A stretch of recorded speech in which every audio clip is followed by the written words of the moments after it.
queen. How do you feel that people call you that?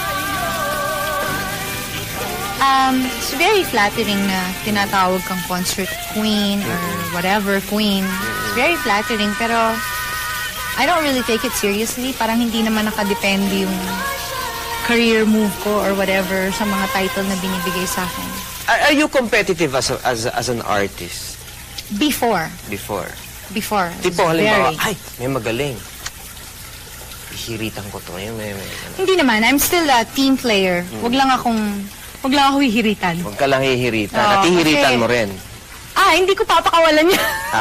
Salbahe ako eh. Pero pag kunwari yung may duet na ganyan, tapos biglang whatever. Bumirit ng, Hayaan ko lang yun. Sige nga, Sige nga, okay. Yun na ba yan? Yabang ka, okay. Bibirat ako ng isa lang. Alam kong hindi niya kaya gawin. But that's what makes... Dati yun. But I mga last year. No, but I don't do that anymore. Because I think I don't have anything to prove anymore. Right, I've been in this business for such a long time, and I don't really need to do that anymore. Ngayon, hindi naman may iwasan na magkaroon ka ng kompetisyon. Sabi nga ng iba, pagka meron kang kakompetisyon, nakakatulong sa karir mo yan, di ba?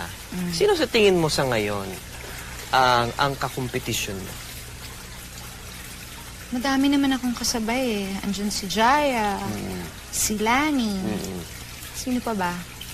Siyempre, nandiyan pa rin naman sila Pop, sila Jaja, si Coop. So, now, how do you feel that there is this so-called competition? Like you said, I think it's good. It's good. Do you like it? Okay lang. Okay lang. Wala lang. We don't naman get personal eh. Wala naman ganun. It's just, it's part of the business. And it makes it, exciting.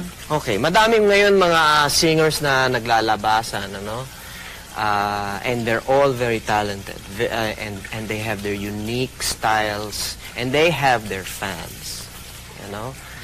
Sino sa tingin mo, hindi ko sinasabi ngayon, mahirap palitan si Regine, di ba? Sino sa tingin mo ang papalit sa'yo?